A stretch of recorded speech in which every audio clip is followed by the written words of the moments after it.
Hello friends, welcome to our channel. আশা করি সবাই খুব ভালো আছো, সুস্থ আছো। আজকে আবার ফিরে এসেছি একটি মজার রেসিপির সাথে। আজকের রেসিপি আম সন্দেশ বা আমের কালাকাঁদ। এটা খুবই ইজি একটা রেসিপি এবং খুব ঝটপট বানিয়ে ফেলা পসিবল। তাহলে চলো দেখে নাও আজকের রেসিপি।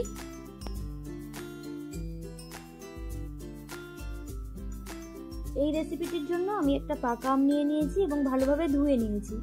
এবার আমগুলো স্লাইস করে কেটে নিয়েছি। এখন একটা নাইফের সাহায্যে এই স্লাইসের উপর কাট করে নেব, যাতে খুব সুন্দরভাবে পাল্পটা বার করা যায়। আমি প্রথমে একটা স্লাইস কাট করে নিয়েছি, পরে আরো দুটো স্লাইস কাট করে নেব।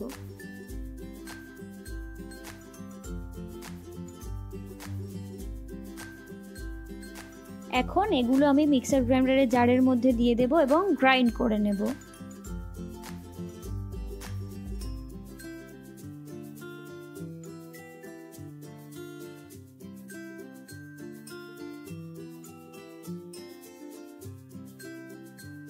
আমের পাল্পটা এখন একদমই রেডি।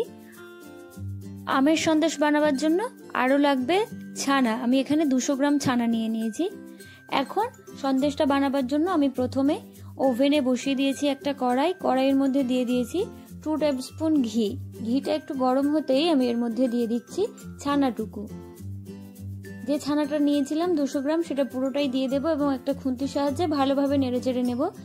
এবং গ্যাসের ফ্লেমটা এই সময় অবশ্যই মিডিয়াম টু লো করে রাখতে হবে। ভালোভাবে ছানাটা একটু ভেজে নিতে হবে।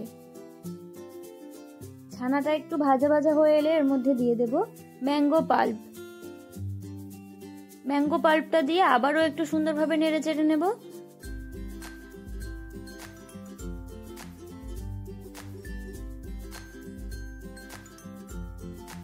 এখন আমি এর মধ্যে দিয়ে দিচ্ছি ক্রাশ করে রাখা ছোট এলাচ।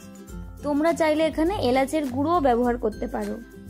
আমি এলাচটা প্রথমে শুকনো খোলায় একটু ভেজে নিয়ে সেটা থেতো করে নিয়েছিলাম। এখন আমি এর মধ্যে দিয়ে দিচ্ছি 4 টেবিলস্পুন চিনি। চিনিটা দিয়ে আবারও ভালোভাবে একটু নেড়েচেড়ে নিতে হবে, যাতে কড়াইয়ের সঙ্গে এই মিশ্রণটা লেগে না যায়।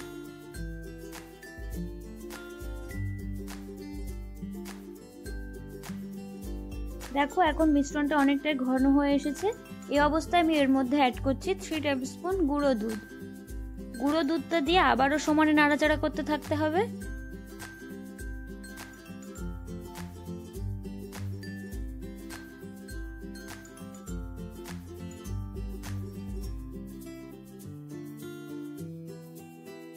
দেখো, এখন মিশ্রণটা আগের থেকে অনেকটাই ঘন হয়ে এসেছে। এখন আর কড়াইয়ের সঙ্গে লেগে যাচ্ছে না, কড়াই থেকে ছেড়ে আসছে। এখন আমি গ্যাসের ফ্লেমটাকে অফ করে এটা কিছুক্ষণ ঢাকা দিয়ে রেস্টে রেখে দেব।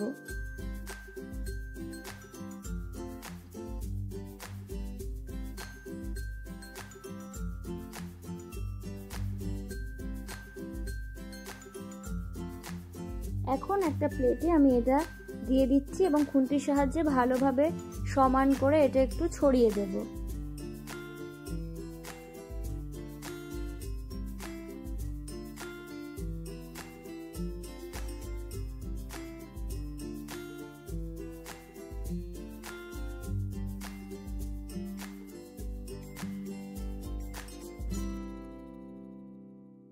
এখন আমি এটা এই অবস্থাতেই রেখে দেব ঠান্ডা হওয়ার জন্য।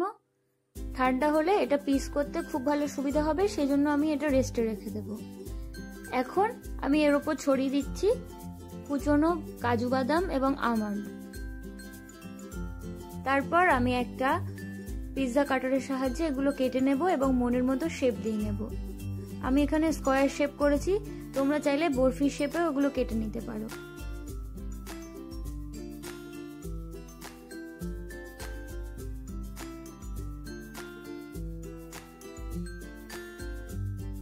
এখন একটা নাইফের সাহায্যে এগুলো তুলে নেব।